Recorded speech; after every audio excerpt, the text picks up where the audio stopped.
Hi, I'm Rob Elliott, and I'm going to be reading Giraffes Can't Dance. Gerald was a tall giraffe whose neck was long and slim, but his knees were awfully bandy, and his legs were rather thin. He was very good at standing still and munching shoots off trees, but when he tried to run around, he buckled at the knees. Now every year in Africa, they hold the jungle dance, where every single animal turns up to skip and prance.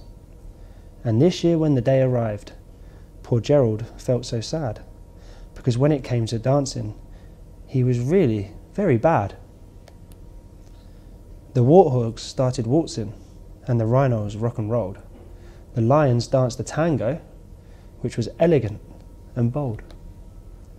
The chimps all did a cha-cha, with a very Latin feel, and 8 baboons then teamed up for a splendid Scottish reel. Gerald swallowed bravely as he walked towards the floor, but the lions saw him coming, and they soon began to roar. Hey, look at clumsy Gerald. The animals all laughed. Giraffes can't dance, you silly fool. Oh, Gerald, don't be daft. Poor Gerald. Gerald simply froze up. He was rooted to the spot. They're right, he thought. I'm useless. Oh, I feel like such a clot. So he crept off from the dance floor and he started walking home. He'd never felt so sad before. So sad and so alone. Then he found a little clearing and he looked up at the sky. The moon can be so beautiful, he whispered with a sigh. Excuse me, coughed the cricket, who'd seen Gerald earlier on, but sometimes when you're different, you just need a different song. Listen to the swaying grass and listen to the trees. To me the sweetest music is those branches in the breeze. So imagine that a lovely moon is playing just for you. Everything makes music if you really want it to.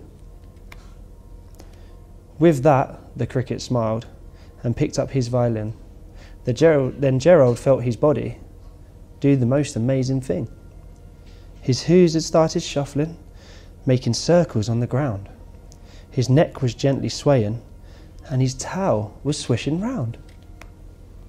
He threw his arms out sideways, and he swung them everywhere. Then he did a backward somersault and leapt up in the air.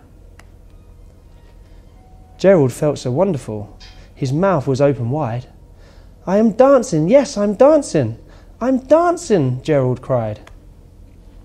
Then one by one each animal who'd been there at the dance arrived with Gerald boogied on and watched him quite entranced. They shouted, it's a miracle. We must be in a dream. Gerald's the best dancer that we have ever seen. How is it you can dance like that? Please, Gerald, tell us how. But Gerald simply twizzled around and finished with a bow. Then he raised his head up and looked up at the moon and stars above. We all can dance, he said, when we find music that we love.